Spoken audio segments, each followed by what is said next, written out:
The antiseptic smell hit my nostrils before I even opened my eyes, making me wince. Beeping monitors provided a steady rhythm, like metronomes counting down seconds I might not have left.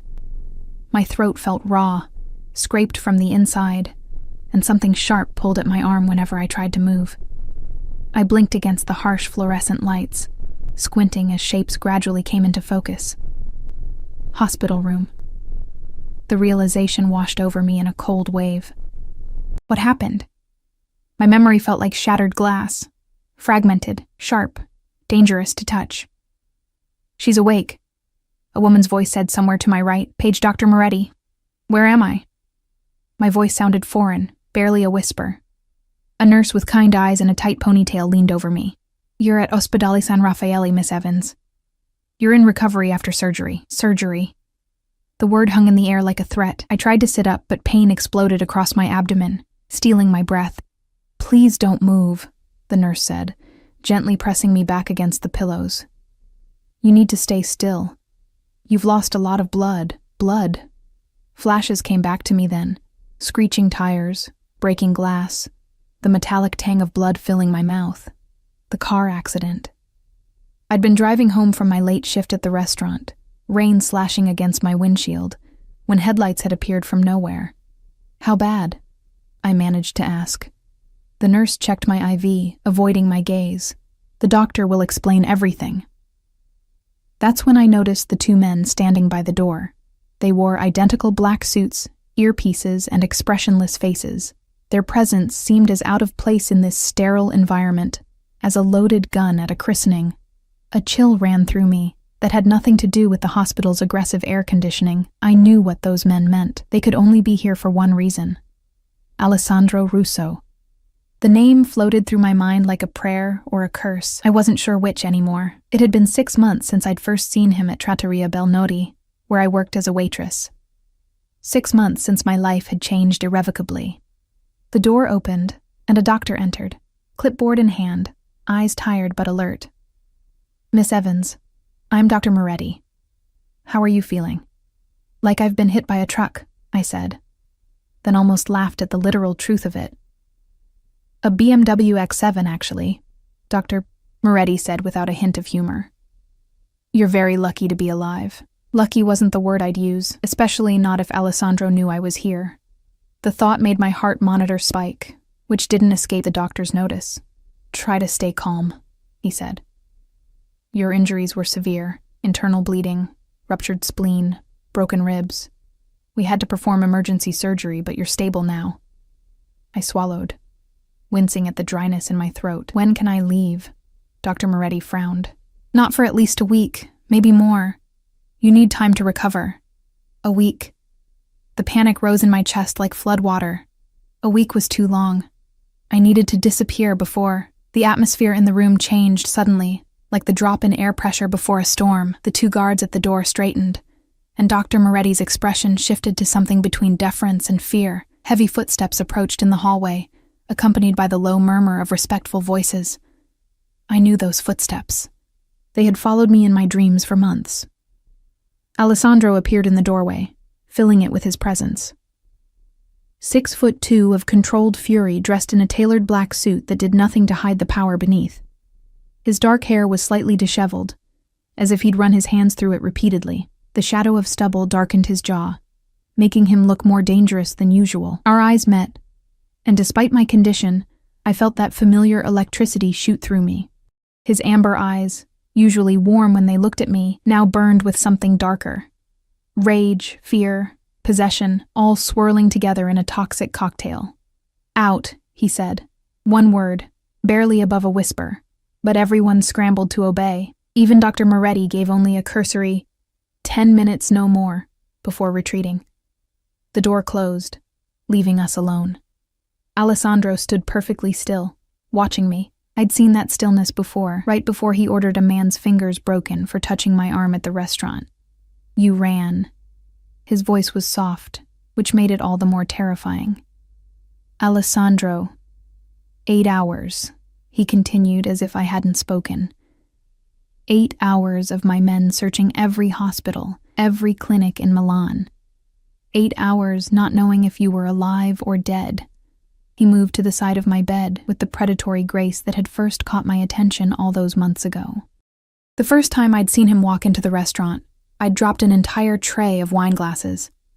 My boss had nearly fired me on the spot until Alessandro had insisted I serve his table personally. I didn't know then that he was the Alessandro Russo, heir to the most powerful criminal organization in northern Italy. I just knew he was the most beautiful man I'd ever seen. "I'm sorry," I whispered, not even sure what I was apologizing for. Running away? Getting caught? Nearly dying? Alessandro sat on the edge of my bed, careful not to jostle me. Up close, I could see the toll the night had taken on him. The shadows under his eyes, the tightness around his mouth. "The police said it was a hit and run," he said, his accent thickening as it always did when he was upset. "They said you were conscious when the ambulance arrived, that you spoke." I closed my eyes, trying to remember. Flashing lights, paramedics, pain like I'd never known, and yes, trying to speak through blood-filled lungs. "They said my name was the last word you spoke before you lost consciousness." Alessandro's hand found mine, his fingers surprisingly gentle as they intertwined with my own. "Why, Isabella? Why my name when you were running from me?" The truth stuck in my throat. How could I explain that even as I fled from him, he was still my first thought in what I believed were my final moments, that despite everything, some part of me still belonged to him? "I wasn't running from you," I lied. His fingers tightened fractionally around mine. "Do not lie to me. Not now. Not after I got that call." Something raw entered his voice. Something I'd never heard from him before. "Do you know what it's like to be told at 2 a.m. that the woman you—" He stopped, jaw clenching. "That you're in surgery, possibly dying, and my name was the last word on your lips." I couldn't meet his gaze. "I was trying to protect you." A sound somewhere between a laugh and a growl escaped him. "Protect me? Me?" His free hand gently tilted my chin up, forcing me to look at him. "I have 200 men who would die at a word from me. I control half of Milan, and you thought you needed to protect me?" "From the truth," I whispered. Something flickered across his face. Uncertainty. Perhaps the first I'd ever seen in him. What truth? I'd rehearsed this moment 1,000 times in my head over the past week, since I'd discovered my secret. But now, broken and trapped in this hospital bed, the words seemed impossible to form. "Isabella." My name in his mouth was both a caress and a command. "Tell me." I took as deep a breath as my broken ribs would allow. "I'm pregnant." The world seemed to stop.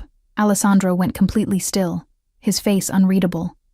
For a man who lived his life in constant motion, commanding, deciding, controlling, this utter stillness was terrifying. "You're carrying my child," he finally said. Not a question. I nodded. "I found out last week. And you ran."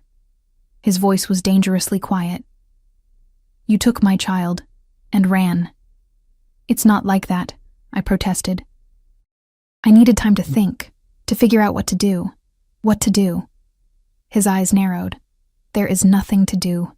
You are mine. The child is mine." The possessiveness in his voice sent a shiver down my spine, half fear, half something else I didn't want to name. This was exactly why I'd run. Alessandro Russo didn't share what he considered his. "I can't be part of your world, Alessandro. Your enemies will never touch you," he interrupted, fierce determination hardening his features. "Or our child." He stood suddenly, pulling out his phone and barking orders in rapid Italian. I caught words like security and private floor, and my stomach sank. This was happening too fast. "Alessandro, please," I said when he finished his call. "We need to talk about this." He returned to my bedside, his expression softening marginally. "We will talk, cara mia, about why you thought you could leave me. About how you nearly got yourself and our child killed." His hand moved to hover over my stomach, not quite touching. "But first, we make sure you both are safe." The door opened, and a stream of men entered. More security, a woman who looked like a private nurse, and a distinguished older man who I guessed was another doctor. "I want her moved to the private wing immediately," Alessandro told the new doctor. Full monitoring for both her and the baby.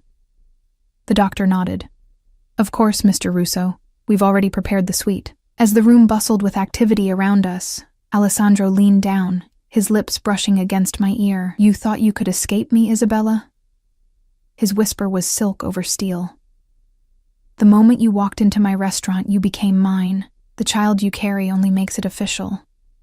It's not that simple, I whispered back. He straightened, a smile curving his lips that didn't reach his eyes. It is exactly that simple. You tried to leave me once. It won't happen again. As they prepared to move me, I caught sight of Alessandro giving instructions to one of his men, who nodded gravely. I'd seen that look before. Someone was going to pay for my accident. The thought should have horrified me, but a small, dark part of me felt something else. Protection. Possession. Power. This was what I'd run from, not just Alessandro, but who I became when I was with him. The way the darkness in him called to something I'd never known existed in me. As they wheeled me out of the room, Alessandro walked alongside, his hand not leaving mine. Despite everything, my injuries, my fear, my uncertain future, I felt that treacherous sense of safety in his presence. You will never leave me again, Alessandro said, quiet enough that only I could hear. Not a threat, but a promise. I will burn this city to the ground before I let you go, and God help me. Part of me believed him. Part of me wanted him to. The private hospital suite Alessandro had arranged for me was more luxurious than any hotel I'd ever stayed in. Cream-colored walls, plush furniture, and a view overlooking Milan's skyline that would have cost thousands at a high-end hotel. Not that I could appreciate it much from my hospital bed. 3 days had passed since my transfer. 3 days of constant monitoring, hushed medical consultations, and Alessandro's overwhelming presence. He'd barely left my side, conducting his business from a makeshift office in the corner of my room, speaking in rapid Italian on his phone, voice dropping to dangerous whispers whenever something displeased him. You need to eat more, he said now, eyeing the half-finished bowl of soup on my tray. He sat in the chair beside my bed, jacket discarded, sleeves rolled up to reveal forearms corded with muscle. Even in this casual state, power emanated from him like heat from a flame. I'm not hungry, I replied, pushing the tray away. The medication made food taste like cardboard. Alessandro's jaw tightened. The baby needs nourishment. The baby. Every time he mentioned our child, something shifted in his eyes, a possessiveness even deeper than what he felt for me. It terrified and fascinated me in equal measure. The doctor said I'm doing fine, I countered. Both of us are. Fine is not enough. Alessandro pushed the tray back toward me. 3 more bites, at least. I sighed, but picked up the spoon again. This was the new normal. Alessandro micromanaging every aspect of my recovery, from my medication schedule to my meal plans to the room's temperature. Any attempt at independence was met with that dark look that brooked no argument. As I forced down another spoonful of lukewarm soup, my eyes drifted to the 2 guards positioned outside my door, visible through the glass panel. They hadn't moved in hours, like statues in expensive suits. Are they really necessary? I asked, nodding toward the men. Alessandro didn't even look up from the document he was reviewing. Yes. We're in a hospital, Alessandro. A private floor with restricted access. Who could possibly? The driver of the car that hit you is still out there. He cut me off, his accent thickening as it always did when he was angry. Until I know who was behind it, you don't go anywhere without protection. A chill ran through me. You think someone targeted me deliberately? His eyes met mine, and the coldness in them made me shiver. The accident happened 2 hours after you left my house, on a deserted road. The driver didn't stop, didn't call for help. You think this is coincidence? I hadn't considered that possibility. In my mind, it had been just bad luck, wrong place, wrong time. But Alessandro lived in a world where there were no accidents, only calculations. Who would want to hurt me? I asked, my voice smaller than I intended. Alessandro set down his papers, giving me his full attention. Someone wanting to hurt me, cara mia, and they nearly succeeded. The intensity in his gaze made me look away. It was too much sometimes, being the focus of a man like him. like staring directly at the sun. "What aren't you telling me?" I asked. He was silent for so long, I thought he wouldn't answer. Finally, he stood, moving to the window with his back to me. Against the backdrop of Milan's skyline, his silhouette looked imposing, shoulders broad beneath his crisp white shirt. "There's been a power struggle within the Calabrian families," he said eventually. "Territories in dispute, business arrangements questioned." I knew enough about Alessandro's world to understand what business arrangements meant.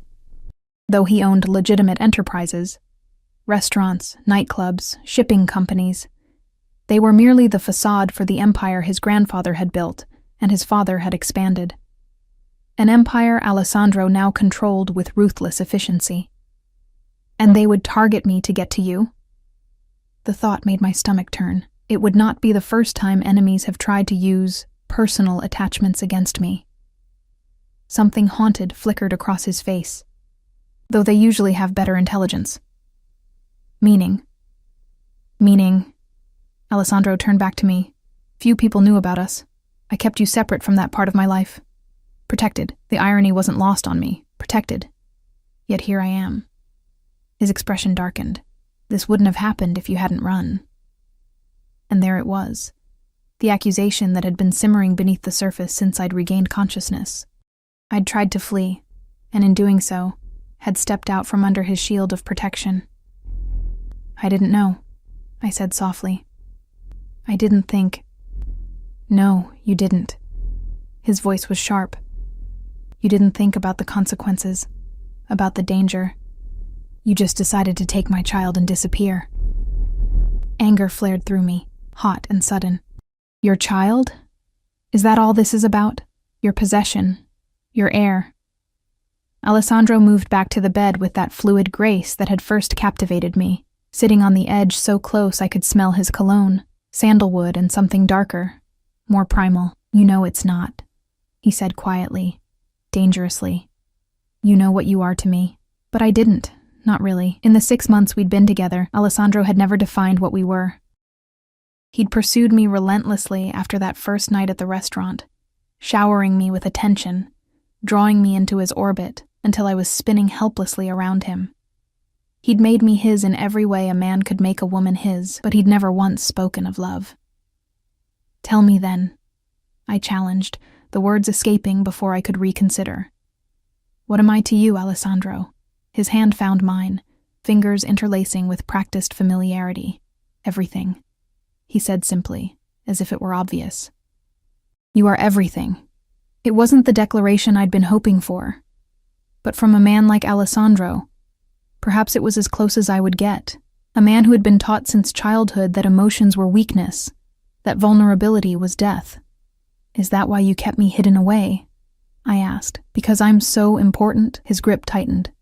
"I kept you separate to keep you safe. My world is not kind to outsiders." "And now?" Alessandro's thumb traced circles on my palm, the gesture at odds with the intensity in his eyes. "Now everyone will know you are under my protection. Now no one will dare touch what's mine." Before I could respond, a soft knock came at the door. One of Alessandro's men entered, leaning in to whisper something in his ear.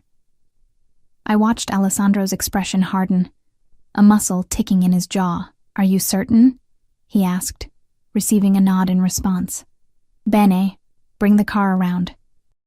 "I'll be down in 20 minutes. The man disappeared as silently as he'd arrived, leaving us alone again. Alessandro stood, straightening his cuffs with deliberate precision. "You're leaving?" I asked, hating how vulnerable I sounded. "There's business I must attend to." His voice had changed, become colder, more distant. The voice he used when he stepped back into his other role, not my Alessandro, but Alessandro Russo, heir to the Russo crime family. Fear gripped me. "It's about the accident, isn't it? You found something." He didn't deny it. "We may have identified the driver." "Alessandro," I reached for his hand, panic rising in my throat. "Don't do anything." "Anything what?" he asked, voice dangerously soft. "Anything illegal? Anything violent?" He leaned down, his face inches from mine. "The man tried to kill you, tried to kill our child." What would you have me do, Isabella? Call the police?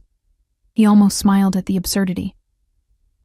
I don't want you to hurt someone because of me. His laugh was hollow. You still don't understand what you mean to me, do you? His hand cupped my cheek, gentle despite the storm in his eyes. I would tear apart anyone who threatened you, without hesitation or regret. The worst part was, I believed him. I'd seen glimpses of what Alessandro was capable of, the coldness that came over him when his authority was challenged, the quiet menace in his voice when he gave certain orders. I'd chosen to ignore those moments, to pretend they belonged to someone else, not the man who held me with such tenderness in the dark. Please, I whispered. Not even sure what I was begging for, Alessandro's expression softened fractionally. Rest, cara mia, you need your strength. He pressed a kiss to my forehead, lingering there as if memorizing my scent. I'll return before morning. After he left, the room felt emptier, colder despite the carefully regulated temperature. One of his men took up position just inside my door. Alessandro never left me completely unguarded, but his stoic presence only emphasized the absence of his boss. Night fell over Milan, lights twinkling across the cityscape like earthbound stars. I dozed fitfully, dreams punctuated by screeching tires and shattering glass. By Alessandro's voice calling my name from a great distance. I woke sometime after midnight to find a nurse checking my vitals. She smiled reassuringly, adjusting my IV. How are you feeling, Miss Evans? She asked in accented English. Better, I lied. My ribs still ached with each breath, and worry for Alessandro gnawed at me more painfully than any physical injury. That's good. Mr. Russo will be pleased.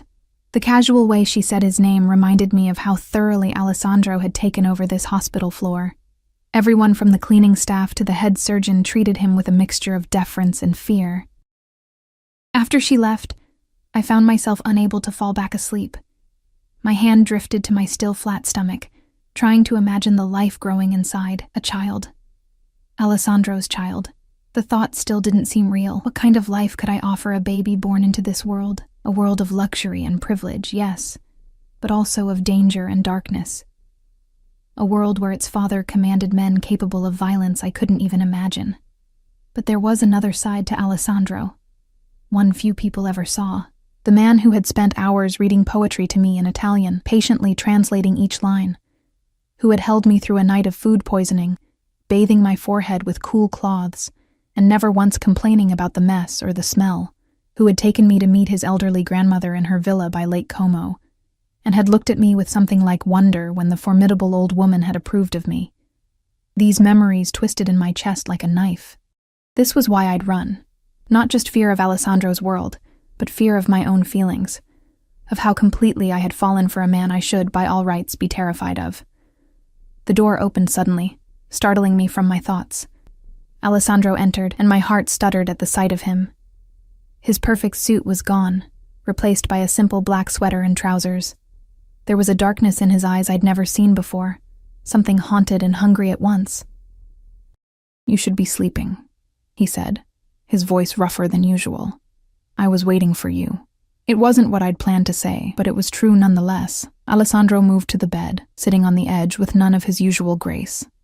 Now that he was closer, I could see the tension in his shoulders, the tightness around his mouth. Did you... I couldn't finish the question. We found him, Alessandro said, confirming my fears. A hired hand, paid to make it look like an accident. His hand found mine in the darkness, squeezing almost painfully. He told us who hired him. I swallowed hard. Who? Vittorio Conti. The name meant nothing to me, but Alessandro spat it like poison. A business associate who thought he could use you to send me a message. The clinical way he described it made me shiver. A message? That I have vulnerabilities. His eyes met mine, filled with an emotion I couldn't name. That I can be hurt through them. And did you... Again, I couldn't finish. Alessandro's smile was cold, nothing like the warm ones he reserved for me in private moments. Conti will never threaten anyone again. I should have been horrified, should have recoiled from the implication in his words. Instead, I felt a treacherous relief knowing the threat was eliminated, knowing Alessandro had ensured our safety in the only way he knew how. Come here, I whispered, shifting painfully to make room beside me on the bed.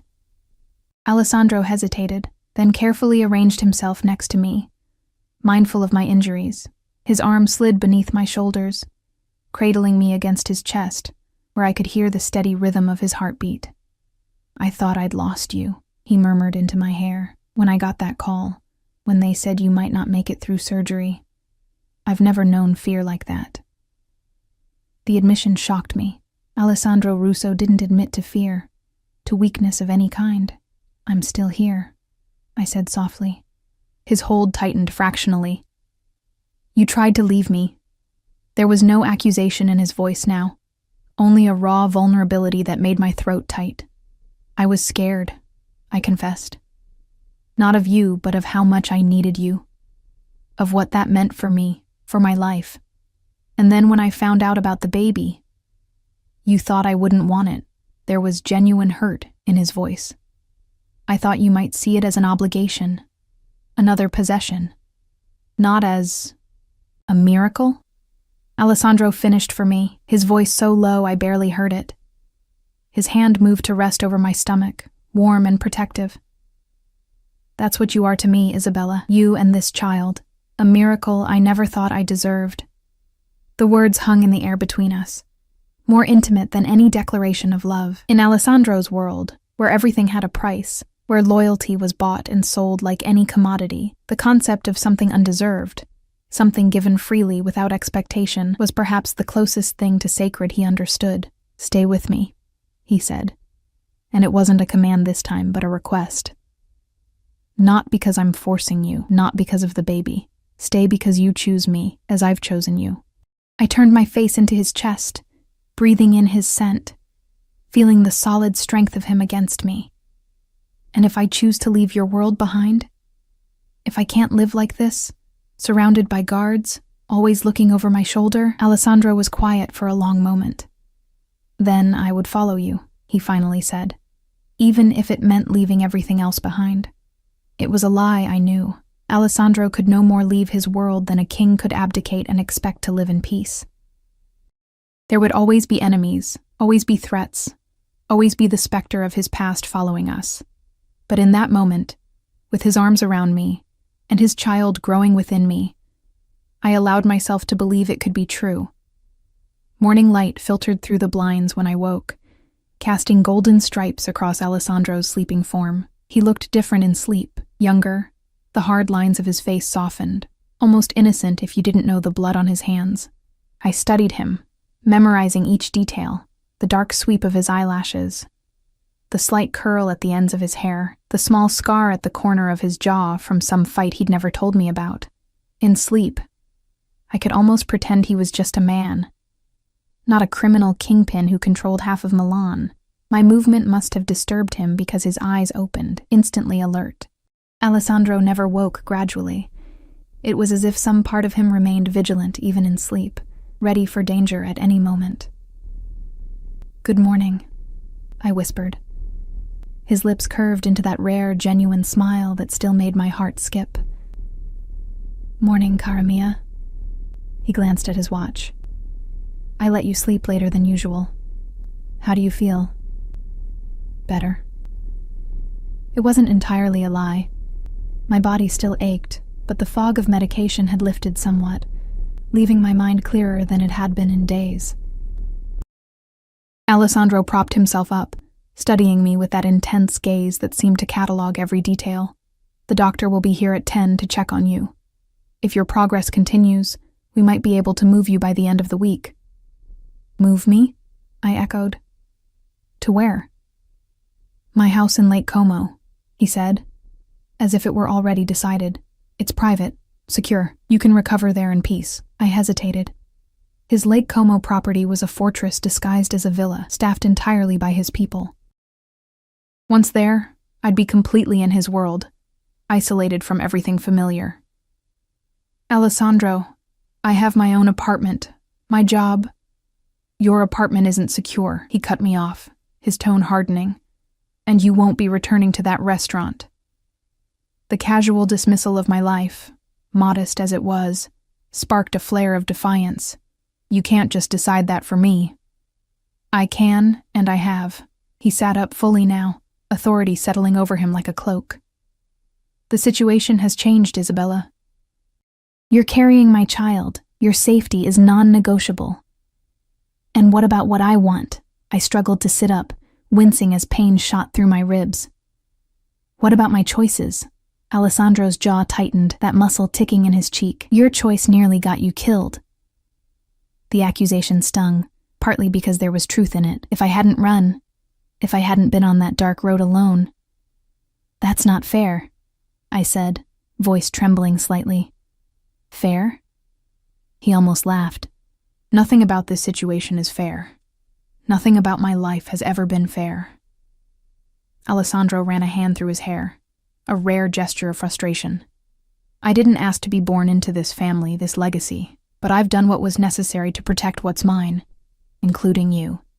There was that word again, mine, as if I were another asset in his portfolio, another territory to be defended. I'm not one of your possessions, Alessandro. His eyes darkened. No, you're much more valuable. Before I could respond, a knock came at the door. One of Alessandro's men entered, his expression grim. Scusa, boss. You're needed downstairs. Now. Alessandro stood, immediately transforming into the man his enemies feared. Wait outside. When the door closed, he turned back to me. We'll continue this discussion later. For now, you stay in this room. Paolo will be right outside. What's happening? I asked, alarm rising in my chest. Alessandro hesitated, then sighed. The Conti family is making noise about Vittorio's disappearance. It's nothing to concern yourself with. But I could see it in his eyes. This was serious. Blood called for blood in his world. The cycle of violence never truly ended. It just paused occasionally to gather strength.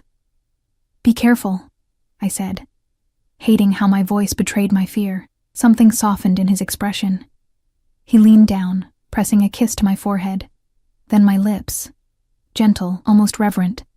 Always, cara mia. Rest, I'll return soon. After he left, the silence in the room felt oppressive. I lay back against the pillows, hand instinctively moving to my stomach. The baby was barely more than a collection of cells at this point, too small to make its presence known. Yet it had already altered the course of my life irrevocably. I thought of my mother, who'd raised me alone after my father abandoned us when I was 3. She'd worked 2 jobs, scraped together enough for dance lessons because I'd loved ballet, never complained even when exhaustion was etched into every line of her face. She'd died of cancer 2 years before I'd moved to Italy, before I'd met Alessandro. What would she think of the man who'd claimed her daughter and grandchild? Of the world I now found myself trapped in. The hours crawled by. Dr. Moretti came for my examination, pronouncing himself satisfied with my progress. The baby was developing normally, protected by my body despite the trauma of the accident. A miracle, he called it, echoing Alessandro's words from the night before. By afternoon, restlessness had set in. I convinced one of the nurses to help me to the bathroom, then to sit in the chair by the window. Milan sprawled before me, beautiful and oblivious to the power struggles playing out in its shadows. Paolo remained stationed outside my door, his presence a constant reminder that I wasn't truly free to leave. I wondered if I ever would be again. The door opened around 4, but it wasn't Alessandro who entered. Instead, a woman stepped into the room, tall, elegantly dressed in a cream suit, with Alessandro's amber eyes and sharp cheekbones. So you're the famous Isabella, she said, appraising me with a coolness that made me instinctively straighten despite my injuries.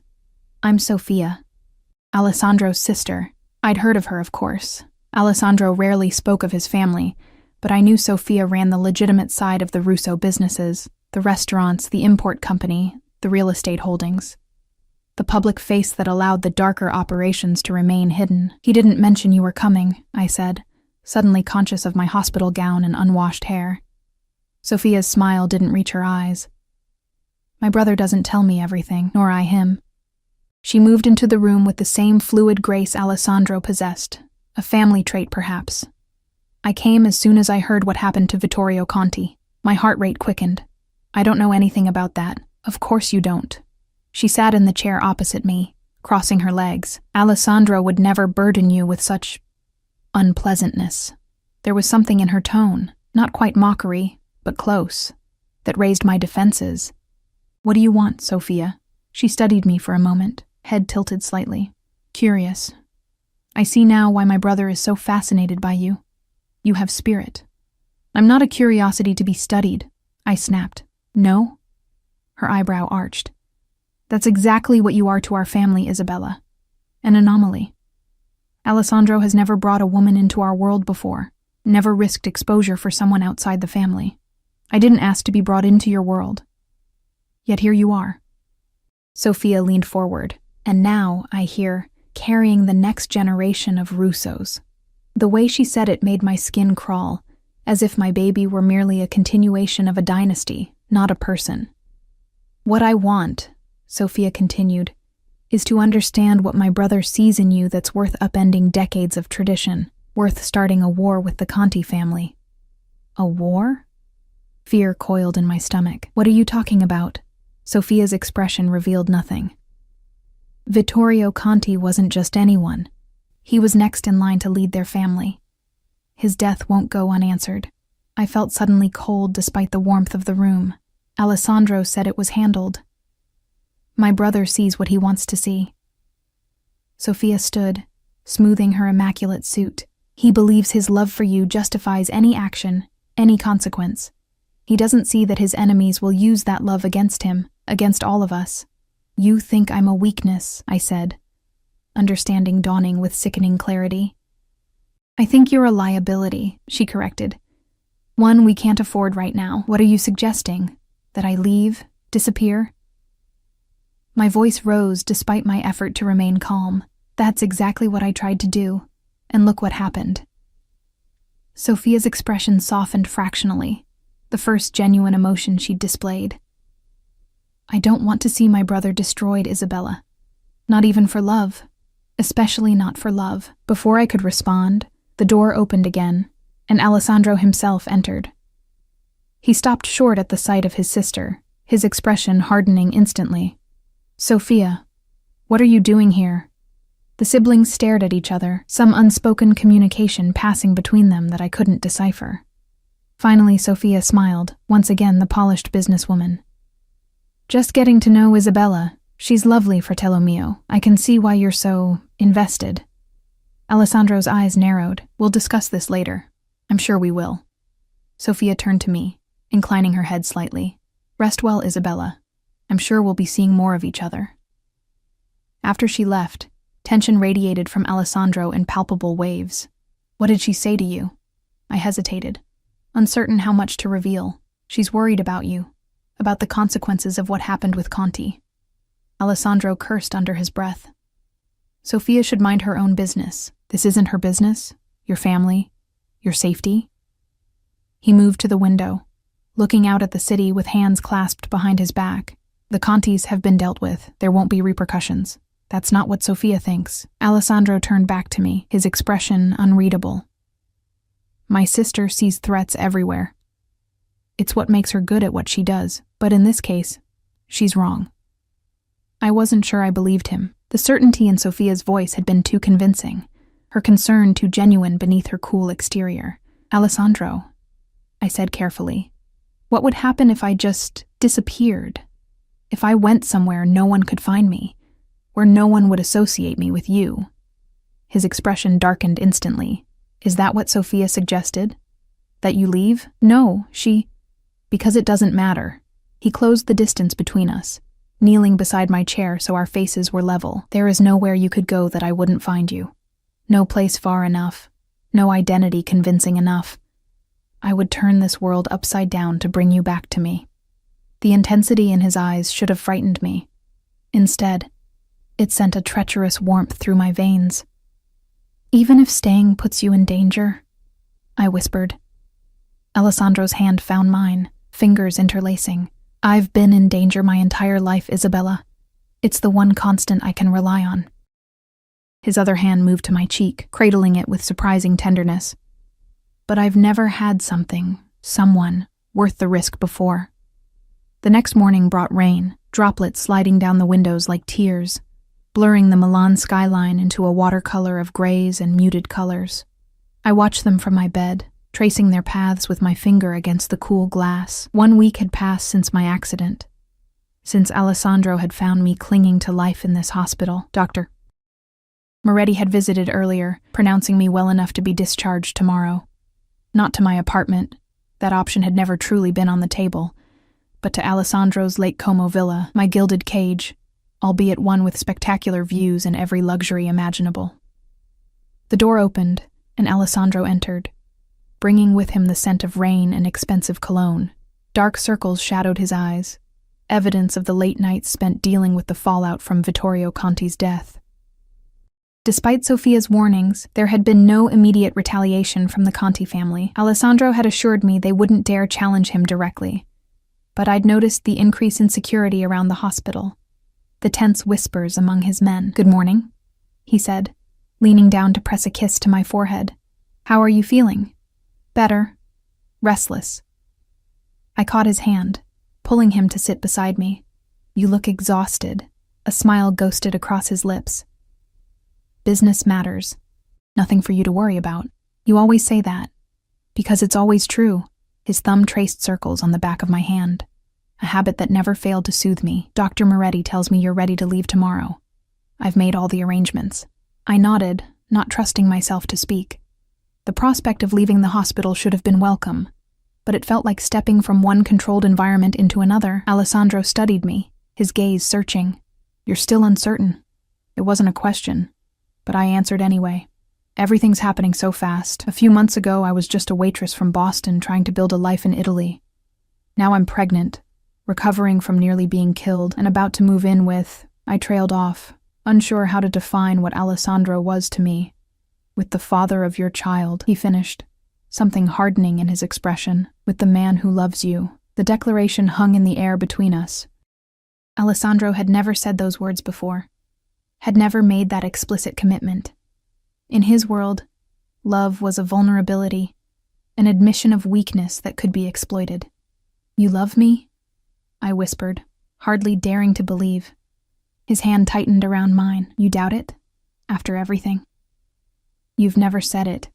Alessandro's jaw worked, emotion battling with the restraint that had been bred into him since childhood. "I thought it was understood. I thought I showed you with my actions. My protection." "Protection isn't the same as love," I said gently. He stood abruptly, moving to the window with that restless energy that always seemed to simmer beneath his controlled exterior. "In my world, they are one and the same. Love without protection is meaningless, dangerous." "And protection without love?" Alessandro turned back to me, his amber eyes darkened with intensity. "That's not what this is, and you know it." He returned to my side, taking my face between his hands with surprising gentleness. "I love you, Isabella. I have since the moment you dropped that tray of glasses and cursed in English, thinking no one could understand you. Despite everything," I laughed, remembering that mortifying first encounter. "You never told me you heard that." "I heard everything, saw everything." His thumb brushed my lower lip, and I wanted everything. The possessiveness in his voice should have alarmed me, but instead, it sent warmth spiraling through me. In a life where Alessandro controlled vast criminal enterprises, commanded the loyalty of hundreds of men, his fixation on me, ordinary, unremarkable me, still seemed like something from a dream. "I love you too," I admitted, the truth I'd been running from for months. "That's what terrifies me, not your world, not the danger, but how completely I've fallen for you. How willing I am to accept things I once thought unforgivable."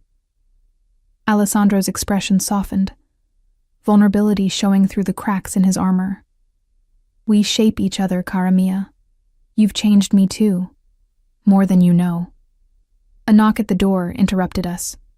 One of Alessandro's men entered, his expression grave. "Boss, there's a situation downstairs. Police." Alessandro's demeanor changed instantly, all softness vanishing. "What do they want?" "They're asking about Conti, and..." The man hesitated, glancing at me. "They're asking about Miss Evans. They have questions about her accident." My heart rate spiked, the monitor beside my bed betraying my panic with quickened beeps. Alessandro placed a calming hand on my arm, though his own tension was evident in the set of his shoulders. Tell them Miss Evans is still recovering and cannot be disturbed. Direct them to our lawyer. His voice was ice, brooking no argument. And find out who authorized this visit. The man nodded and withdrew. Alessandro turned back to me, his expression carefully controlled. It's routine, he assured me. The police have to investigate any suspicious accident. But they're connecting it to Conti, I said, fear creeping into my voice. Alessandro, what if they won't find anything? He cut me off. I've insured it. The certainty in his voice should have been comforting. But instead, it reminded me of just how powerful he was, of the resources at his disposal to cover up even murder. I don't want to know the details, do I? I asked quietly. Alessandro studied me for a long moment. No, he finally said. You don't. The honesty in his answer was strangely reassuring. At least he wouldn't lie to me, wouldn't pretend his hands were cleaner than they were. What happens now? I asked. Nothing changes. We leave for Lake Como tomorrow as planned. Alessandro checked his watch. I need to go deal with this. Paolo will stay with you. Alessandro. I caught his hand as he turned to leave. Be careful. Something vulnerable flickered across his face. Always. For you. He leaned down, kissing me with unexpected tenderness. Rest. I'll be back soon. After he left, the room felt emptier, colder. Paolo took up position just inside the door, a silent, watchful presence. I tried to read, to distract myself, but my thoughts kept circling back to the police downstairs, to Sophia's warnings, to the growing feeling that the fragile peace Alessandro had assured me of was about to shatter. Hours passed with no word from Alessandro. Outside, night fell over Milan, the rain intensifying, drumming against the windows. I dozed fitfully, waking at every sound in the corridor. It was past midnight when the door finally opened. I sat up, expecting Alessandro, but instead found Sophia slipping into the room. She dismissed Paolo with a sharp gesture, closing the door behind him. Get dressed, she said without preamble, dropping a bag on the bed beside me. Quickly. We don't have much time. Fear jolted through me. What's happened? Where's Alessandro? Sophia's expression was grim. The police weren't just asking questions. They had a warrant for Alessandro's arrest. Conti's body was found, and there's evidence linking it to Alessandro. That's impossible, I protested. He said he took care of everything. Someone betrayed him. Someone inside our organization. Sophia began pulling clothes from the bag. Jeans, a sweater. Practical items I hadn't worn since entering the hospital. The point is, they took him in for questioning 2 hours ago.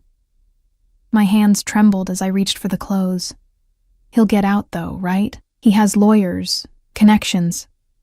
This isn't just about Conti anymore. Sophia's voice was tight with controlled fear. The anti-mafia prosecutor has been building a case against our family for years. They're using Conti's murder as leverage to go after everything. Money laundering, extortion, the shipping operations. What does this have to do with me? I asked, though I feared I already knew the answer. Sophia's eyes met mine, hard, but not unkind. You're carrying the Russo heir. If they can't hold Alessandro, they'll use you to get to him. You need to disappear. I can't just leave him, I protested. You can, and you will. Sophia's tone left no room for argument. It's what Alessandro would want. It's why I'm here instead of him. He knew this might happen. Prepared for it. My head spun with the implications. He knew he might be arrested. He knew there was a risk. There's always a risk in our world. Sophia helped me stand, steadying me when pain shot through my still healing body. There's a car waiting. Fake documents. Money. Everything you need to start over somewhere safe. And the baby? I whispered, hand moving protectively to my stomach. Something like envy flashed across Sophia's perfect features. The child will be provided for, protected from a distance.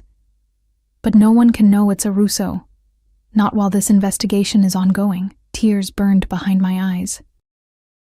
How long? Sophia's expression softened fractionally. I don't know. Months. Years, maybe. Years? The word felt like a physical blow. I can't. Alessandro wouldn't want. What Alessandro wants is for you and his child to be safe. Sophia's hand found mine, surprising me with the gesture of solidarity. He loves you, Isabella, more than I've ever seen him love anything or anyone. Don't make his sacrifice meaningless. I closed my eyes, feeling the weight of an impossible choice crushing down on me. To stay would be to risk everything. My freedom, my child's safety, Alessandro's focus when he needed it most. To leave would be to tear my heart in two. To walk away from the man I loved when he faced his darkest hour. There's no other way? I asked, a final, desperate hope. Sophia shook her head. Not if you want to keep your child safe. Not if you want Alessandro to fight without distraction. I took a deep breath, feeling something harden within me, a resolve I didn't know I possessed, born perhaps from the knowledge that I now carried a life that depended entirely on my choices. Where will I go? Relief flickered across Sophia's face. Somewhere no one would think to look for the lover of an Italian Mafia heir. She helped me into the sweater, gentle with my healing wounds. Somewhere you can build a new life until it's safe to return. As I dressed, my thoughts turned to Alessandro, proud, powerful Alessandro, in police custody, stripped of his armor of wealth and influence, fighting not just for his freedom now, but for his family's entire empire, for our future. Tell him. I started, then stopped, overwhelmed by everything I wanted to say. I'll tell him you're safe, Sophia promised. The rest can wait until you're together again. Outside, the storm intensified, rain lashing against the windows like nature itself was protesting the separation to come. I finished dressing, each movement a reminder of how far I still was from healed, how vulnerable I would be on my own, but I wouldn't truly be alone, I reminded myself, hand resting on my stomach. I carried a piece of Alessandro with me, the ultimate proof of what we had shared. Whatever came next, however long the separation, that connection could never be severed. I'm ready, I told Sophia, straightening my shoulders despite the pain. Her eyes, so like her brother's, studied me with newfound respect. Perhaps Alessandro chose better than I thought. The small coastal town of Kennebunkport, Maine, had become my sanctuary. Far from the glamour and danger of Milan, I'd built a quiet life here, working remotely as a translator and raising my son away from the shadows of his father's world. Lorenzo Alexander Evans, named for Alessandro's grandfather and carrying my surname for safety, had his father's amber eyes and my dark curls. At 18 months old, he was already showing Alessandro's intensity, his focus when something captured his interest, his stubborn determination. Every day I saw more of his father in him, a bittersweet reminder of what we had lost. Snow fell outside the windows of our small cottage, the December evening drawing in early. I decorated a modest Christmas tree in the corner, more for Lorenzo than myself. The holidays were hardest, times when families should be together, when the absence of Alessandro felt like a physical ache. I had heard nothing directly from him in 2 years. Sophia's occasional encrypted messages were my only connection to my former life. A as well. Case proceeding slowly. Stay hidden. Nothing personal, nothing to trace, nothing to ease the loneliness that had become my constant companion. Lorenzo babbled happily in his playpen, showing me a wooden block with exaggerated pride. I smiled, crossing the room to kneel beside him. That's wonderful, Tesoro, I said, using the Italian endearment without thinking. I tried to keep Italian alive for him, a connection to the heritage that was his birthright, even if he might never claim it. A knock at the door froze me mid-movement. No one knocked on my door here. I kept to myself, friendly but distant with neighbors, careful never to form connections that might lead to questions I couldn't answer. Fear, dormant but never truly gone, surged through me. I scooped Lorenzo into my arms, backing toward the rear door where a car with a full tank of gas was always ready. We had escaped once. I was prepared to do it again if necessary. The knock came again, more insistent. Then a voice, a woman's voice with a familiar Italian accent. Isabella, it's Sophia. Open the door. Relief and fresh anxiety warred within me. Sophia wouldn't come in person unless something significant had happened. Something that couldn't be communicated in a brief encrypted message. I carried Lorenzo to the door, my heart pounding as I peered through the peephole. Sophia stood on my porch, wrapped in an elegant wool coat, snow dusting her dark hair. Alone, as far as I could see. I unlocked the door with trembling fingers. "Sophia? What's happened? Is Alessandro—" "He's fine," she interrupted, stepping inside and quickly closing the door behind her. Her eyes immediately went to Lorenzo, widening slightly. "So this is my nephew." Lorenzo regarded her with solemn curiosity, his head tilting in a gesture so reminiscent of his father that my chest ached. "Why are you here?" I asked, unable to keep the fear from my voice. Sophia removed her gloves, her movements precise and deliberate as always. "The case against Alessandro has been resolved." "Resolved?" I repeated, hardly daring to hope. "What does that mean?" "It means the primary witnesses against him have recanted their testimony. The prosecutor has dropped the most serious charges. What remains is manageable." I sat heavily on the nearest chair, clutching Lorenzo closer. "How? After 2 years, suddenly it's over?" Sophia's smile was thin, knowing. "Let's just say Alessandro found leverage that was more persuasive than what the prosecutors offered their witnesses. I didn't ask for details. Some things were better left in that shadowy world I'd fled. So he's free?" My voice cracked on the word. "Conditionally. There are still legal proceedings, but he's no longer in detention." Sophia approached cautiously, her eyes never leaving Lorenzo. "May I?" I hesitated, then nodded.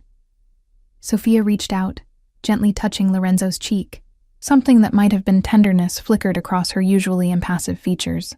"He has Alessandro's eyes," she said softly, "and his temper," I added with a small smile. Lorenzo, suddenly shy, buried his face against my neck. Sophia stepped back, resuming her businesslike demeanor. "Alessandro doesn't know I'm here," she said. "He believes you're still in Quebec, where you were initially relocated." The revelation stung. "You've been tracking me." "Of course." Sophia looked almost offended. "Did you think we would simply let you disappear? That Alessandro would allow his son to go unprotected?" I glanced toward the window, suddenly aware of implications I'd missed. "There have been people watching us all this time?" "From a distance. Discreetly." Sophia removed a small envelope from her coat pocket. "Which is why I know you've been safe, that you've created a good life here, that perhaps—" She hesitated, uncharacteristically uncertain, "that perhaps you no longer wish to return." The suggestion was like a physical blow. "What are you saying?" "I'm saying you have a choice, Isabella." Sophia placed the envelope on the small table between us. "Inside are 2 first-class tickets to Milan departing tomorrow. Alessandro will be waiting if you choose to come." "If?" I echoed, disbelieving. "You think I'd choose to stay away? That I've been hiding here by choice?" Sophia's gaze was steady, assessing. 2 years is a long time. People change. Lives are rebuilt. The woman who fled Milan was in love with my brother, yes. But that woman hadn't yet raised his child alone, hadn't built a life independent of his influence and protection. I wouldn't blame you if you'd found freedom preferable to the constraints of our world. I looked down at Lorenzo, at his perfect, innocent face. At the son who had never known his father except through the stories I told him before sleep, the Italian lullabies I sang that Alessandro had once sung to me. "I never wanted freedom from Alessandro," I said quietly. "Only safety for his child." Something like respect flickered in Sophia's eyes. "Then pack what you need. A car will come for you at 9 tomorrow morning." She turned to leave, but I called after her. "Sophia, why did you come yourself? Why not send someone else?" She paused at the door, her back to me. "Because I needed to see for myself what kind of mother my nephew had. What kind of woman had brought my brother to his knees." She glanced back, her expression softening fractionally. "I needed to know if you were worthy of the devotion Alessandro has shown you, even from behind bars." "And?" I couldn't help asking. The ghost of a smile touched her lips. "Let's just say I'm less opposed to your return than I once was." After she left, I stood frozen in place, Lorenzo squirming in my arms. The envelope sat on the table, those plane tickets representing everything I'd dreamed of for 2 years. A return to Alessandro, a chance for my son to know his father. But also a return to danger, to a world of shadows and violence that had nearly killed me once before. I put Lorenzo in his crib for a nap, then began methodically packing our essential belongings. Clothes, documents, the few mementos I'd collected of our time here. With each item I placed in the suitcase, my resolve strengthened. Whatever awaited us in Milan, whatever Alessandro had become in these 2 years of fighting for his freedom, his empire, it was where we belonged. The next morning dawned clear and cold, the snow glistening like diamonds in the early light. I dressed Lorenzo in his warmest clothes, packed the last of our things, and waited by the window, watching for the car Sophia had promised. It arrived precisely at 9, a black SUV with tinted windows. The driver, a broad-shouldered man in a dark suit, loaded our luggage efficiently while I secured Lorenzo in his car seat. "Miss Evans," the driver said with a respectful nod, "we'll be taking you directly to the private airfield. The jet is ready whenever you are." Private jet. Of course. I was returning to Alessandro's world now, where commercial flights were for ordinary people with ordinary lives. As we drove away from the cottage that had been our sanctuary, I felt a curious mixture of grief and anticipation. This quiet life had given me time to grow stronger, to become a mother worthy of Lorenzo, to find parts of myself I hadn't known existed. But it had never been complete, never been where I truly belonged. The flight to Milan passed in a blur of anxiety and hope. Lorenzo, fascinated by his first time in the air, was remarkably well behaved, charming the flight attendants with his babbling mixture of English and Italian words. Night had fallen over Milan when we finally landed. Another black car waited on the tarmac, its driver opening the door as we descended the steps from the plane. And there he stood, Alessandro. 2 years had changed him. His face was leaner, harder, new lines etched around his eyes and mouth.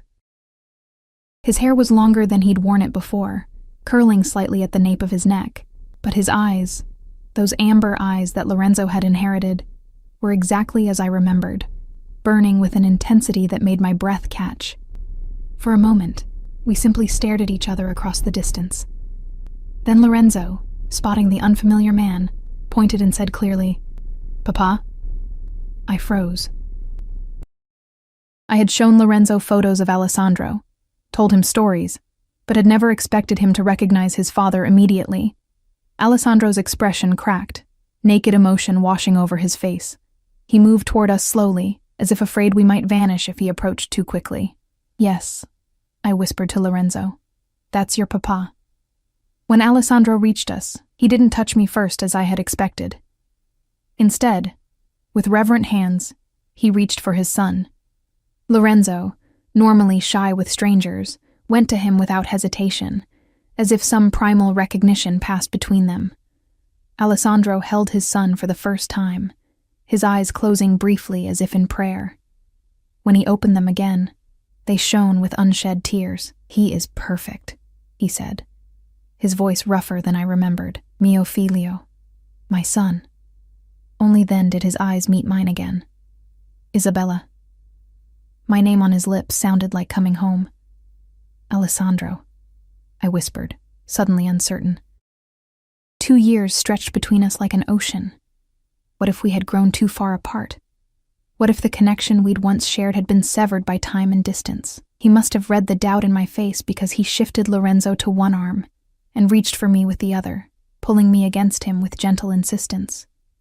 His familiar scent, sandalwood and something uniquely him, enveloped me, breaking down the last of my reserves. "Never again," he murmured against my hair. "I will never let you go again." I pulled back slightly to look at his face, to search for changes, for signs of what these 2 years had cost him. "Your case," Sophia said, "it's not completely resolved." "It's enough," he said firmly. "Enough that I can promise you and Lorenzo safety. A future." "In your world?" I asked, needing to be certain. A shadow crossed his face. "My world has evolved. Some businesses have been set aside. Others expanded. I made choices, Isabella, choices that would give us a chance. Understanding dawned. You've gone legitimate. As much as possible. His lips quirked in a hint of his old smile. Rome wasn't built in a day, cara mia, but I've laid the foundation for something we can build together. Something Lorenzo can inherit without shame. The implications of what he was saying, of the sacrifices he must have made, the power he must have relinquished, overwhelmed me. Alessandro Russo, giving up parts of his empire for love. Why? I whispered, though I already knew the answer. He looked at our son, then back to me, his expression more open, more vulnerable than I'd ever seen it. Because you were right to run, right to fear what my world would do to you, to him, and I would rather build a new world than lose you again. Lorenzo, growing restless, reached one small hand to touch his father's face, babbling something in his mixed language.